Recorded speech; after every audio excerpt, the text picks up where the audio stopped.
My name is Julie, and I'm a 27-year-old woman, and recently I got a call from my mother.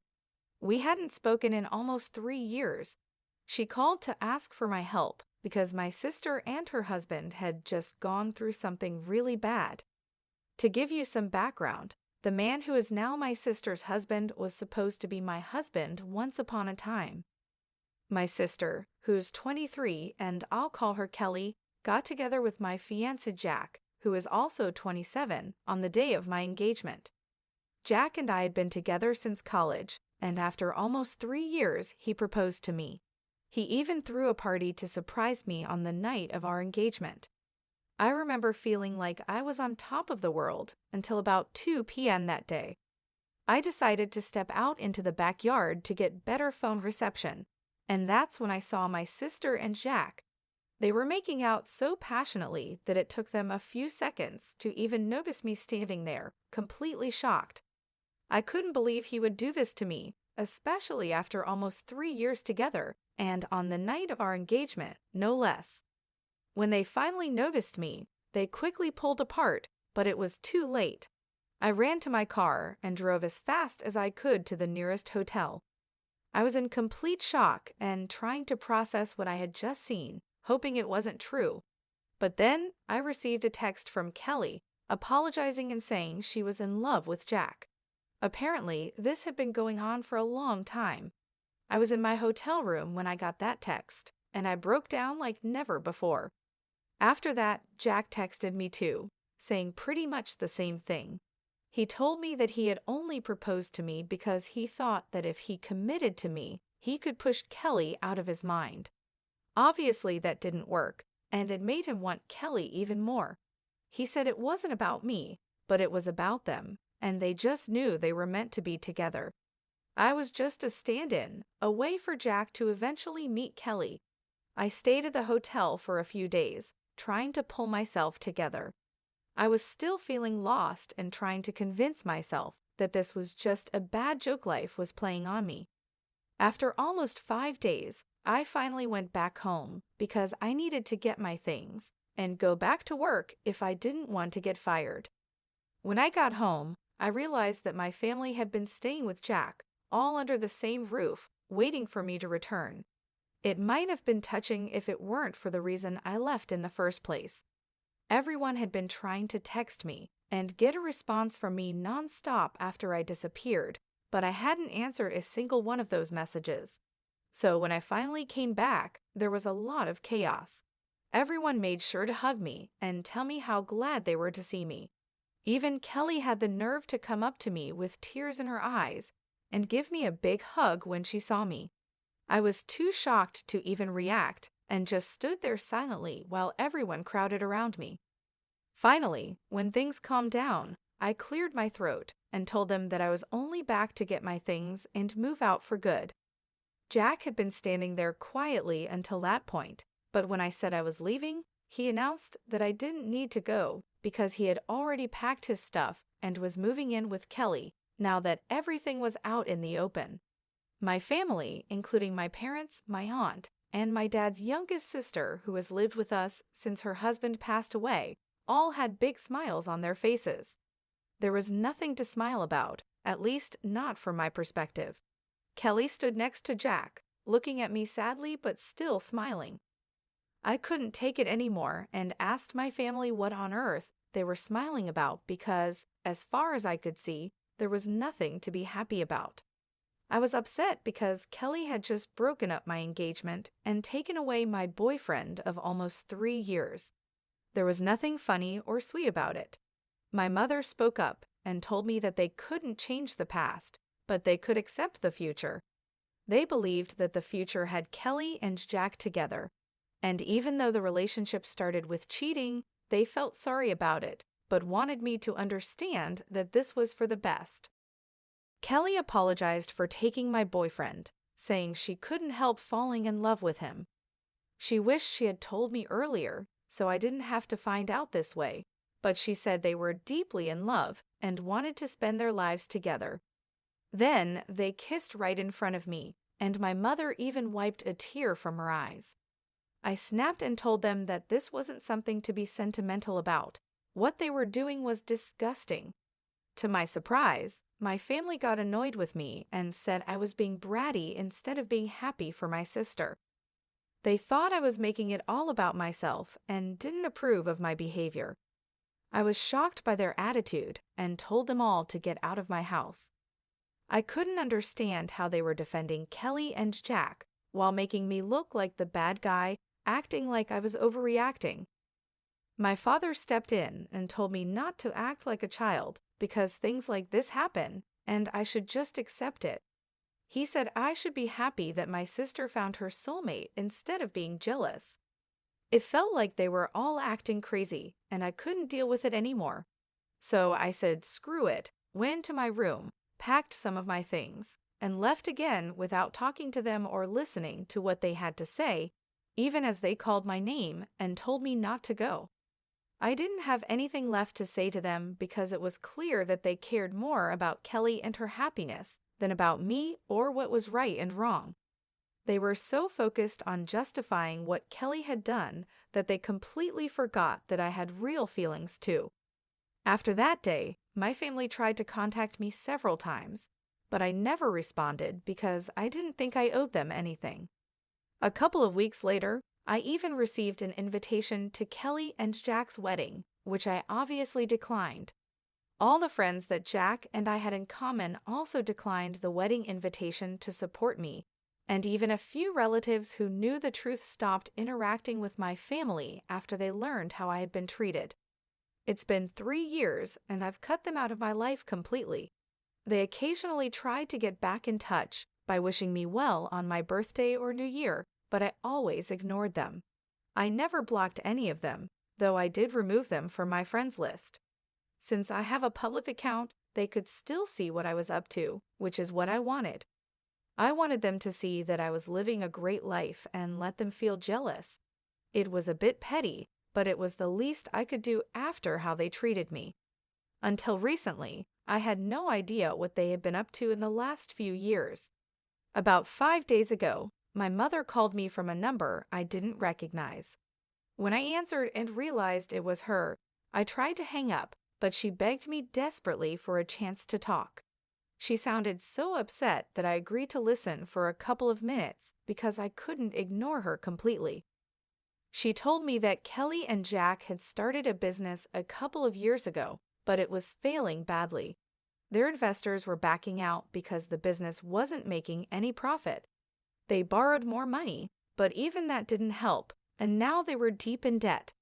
Loan sharks were after them, and they were being hounded by everyone from their employees to their investors and the people they had borrowed money from. I lived a comfortable life and could afford to help them out, so my mother turned to me as a last resort, begging me to loan them money to pay off their debts. She wasn't asking for a small amount either. She wanted almost $95,000 to help Kelly and Jack. I asked why Kelly wasn't the one calling me if she needed help and why she was making our mother speak to me instead. My mother explained that Kelly and Jack didn't even know she was asking me for help because they had told her not to. I guess they all still remembered what happened 3 years ago. Kelly didn't want me to know about their situation and wasn't ready to take help from me, but my mother didn't know anyone else who could give them that much money quickly. A couple of months had already passed, and Kelly and Jack were struggling even to put food on the table. My parents and Jack's family were helping as much as they could, but it wasn't enough. They had their own futures to think about, especially since most of my family, including Jack's parents, were retired. That's why my mother, with no other options, had called me to ask for help. I could afford to help them, but I really didn't want to. Kelly was right not to contact me for help because they lost the right to ask anything of me the day they cheated on me. I told my mother that I couldn't help them, and even if I could, I wouldn't. She sounded very upset and told me I was being cruel and needed to think about my family. I reminded her that Kelly and Jack didn't think about me when they had their affair, and my family didn't think about me while they supported them. So I didn't see why I needed to think about them now. I had worked hard to get where I am today, and I wasn't going to just give away $95,000 to two people who didn't deserve it. My mother started crying on the phone, saying she never expected me to grow up to be so selfish, and claimed that my sister and her husband would end up in big trouble if I didn't help them out. I told my mother that it was unfortunate, but I couldn't help them, and then I hung up. Since then, she's been sending me text after text, almost every hour, begging me to reconsider and think about my sister. She keeps saying that this isn't the time for petty revenge, and that Kelly is in serious trouble. She warns that if I don't help her now, I'll regret it in the future. My mother is acting desperate, and I don't know what to say to her because I don't want to feel like the bad person here either. Am I wrong for not helping my sister financially after she stole my fiancé 3 years ago? Update: I finally blocked my family. I hadn't done that earlier because, first, I wanted them to see what I was up to and feel jealous, and second, because I thought cutting them off completely might be something I'd regret if something bad happened to them. But now, I don't care anymore. I should have removed them from my life 3 years ago. Keeping them around this long was the real petty thing I did. Refusing to help my sister now isn't petty, it's just the logical thing to do. They've already wasted so much money, and I'm sure that even if I gave them the money now, they wouldn't be able to pay it back. $95,000 is a huge amount, and even though I'm doing well financially, that doesn't mean I can just give away that kind of money without expecting it back. If it were a close friend I was helping, I would still expect to be repaid. But these are people who are close to me, and they're definitely not my loved ones. I can't expect them to pay me back, so there's really no reason for me to help them out. It's as simple as that. I talked to a few of my friends about this to get their opinions, and they agreed that I did the right thing by refusing to give them the money not out of revenge, but because it's completely impractical and foolish to expect me to help the very people who betrayed me in the past. Anyway, my mother is now blocked, and she can't contact me to guilt-trip me anymore. I have nothing to worry about, at least that's what I thought. Update 2. Hi everyone, something really big happened today. I was at work when I got a call from my neighbor. She told me there was a couple outside my house, screaming for me to come out and talk to them. My neighbor said they seemed pretty crazy and had been yelling at my door for about an hour, refusing to leave. I asked her to describe them, but deep down, I already knew who it was. When she described them, it just confirmed my suspicion. It was Kelly and Jack. My neighbor insisted that I come back home to deal with them because she didn't think they were up to any good. Given that it was Kelly and Jack, I knew she was right. So I thanked her and immediately started driving back home because I couldn't risk them getting into my house. Luckily, I got there in about 20 minutes and caught them in the act of trying to break into my house by picking the lock on my door. I pulled up in front of my house and demanded to know what they thought they were doing.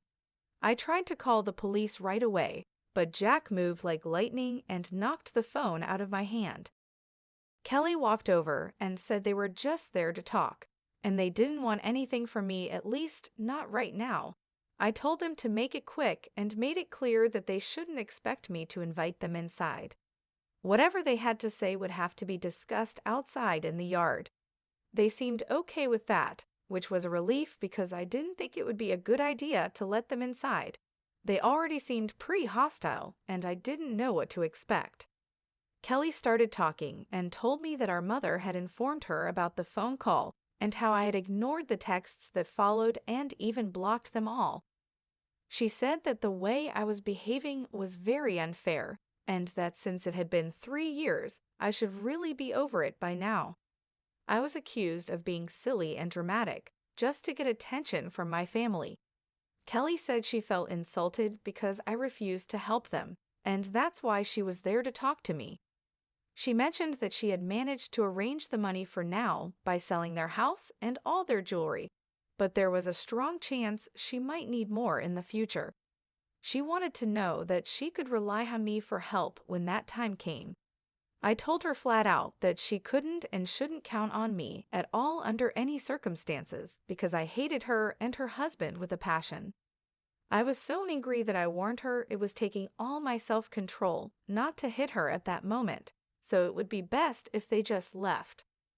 Jack, shockingly, demanded that they wouldn't go anywhere until I signed a document promising to give them money in the future whenever they needed it. I couldn't believe what I was hearing. I knew that such a document wouldn't be legally valid if I was forced to sign it under pressure, and they had to be out of their minds if they thought they could manipulate me into something like that. I told both of them to get out, but Kelly pushed me and said that I had to help them because I owed it to them since we were family. She said I couldn't just run away from my responsibilities like this. I was stunned that she actually pushed me, and I was tempted to slap her. But I held back because I knew that getting violent would only make things worse. Instead, I decided to grab my phone, which had fallen to the ground when Jack knocked it out of my hand earlier, and I made a run for it. I quickly climbed into my car and drove off without even checking my rearview mirror. Luckily, I hadn't turned off the engine when I had left the car, so it was still running, and I was able to get a head start on them. They didn't chase after me on foot, which was a relief, but they stayed at my house, which was unfortunate. Once I was at a safe distance, I decided to call the police and report what was happening. I drove back to my house just in time, arriving shortly before the police got there. Within about 25 minutes, they showed up, and I filled them in on everything that had happened. The police arrested Kelly and Jack and took them away. I knew the charges weren't that serious, and they'd probably get off easily, but it was still worth it because at least they were taken away, and I didn't have to deal with them anymore. A few hours have passed since then, and I haven't heard from anyone in my family, which is strange. I thought by now at least one of them would have tried to contact me from a different number, but they haven't. I'm guessing they're either over everything and won't try to get under my skin again, or they're just waiting for the right time to contact me later when things have calmed down a bit. Update 3. Hi, so my last update was about a week ago, and I had started to believe that my family was finally going to leave me alone after I called the cops on Kelly and Jack. But I was wrong. Even that didn't stop them from bothering me again. This time, it was my parents who showed up at my house, asking if they could talk to me for a moment. This happened yesterday, and they seemed much less arrogant compared to Kelly and Jack, so I decided to let them in. As soon as my mother entered the house, she started crying and apologized for ever taking Kelly's side over mine. My father explained that after they learned Kelly and Jack were arrested because of their behavior, including physically pushing me, they couldn't see them the same way anymore. They had decided to cut them off. My mother kept crying the entire time she was there, while my father continued apologizing for siding with Kelly in the past when it was actually me who was the victim. I told my parents that while I appreciated them finally coming to their senses, it was too little, too late to make things better. I had grown used to living my life on my own terms and didn't want to go back to putting my family before myself. As much as I appreciated their visit and apology, I couldn't promise to work on our relationship because, honestly, I didn't see any point in trying to salvage something that was already broken, even if it was with my parents. They protested a bit, saying that we could fix things if we really wanted to, but that was the problem I didn't want to anymore. I just wanted to be by myself, free from the complications and hurt of the past. I told them I respected their efforts, but I was done trying. They seemed a little disappointed, but eventually they left and asked if I could at least unblock them so they could keep in touch. I did unblock my parents, which feels a bit strange, but for now, that's where things stand. I'm not sure what the future holds, but I'm focusing on my own peace and well-being. Stay tuned for more updates on how things unfold.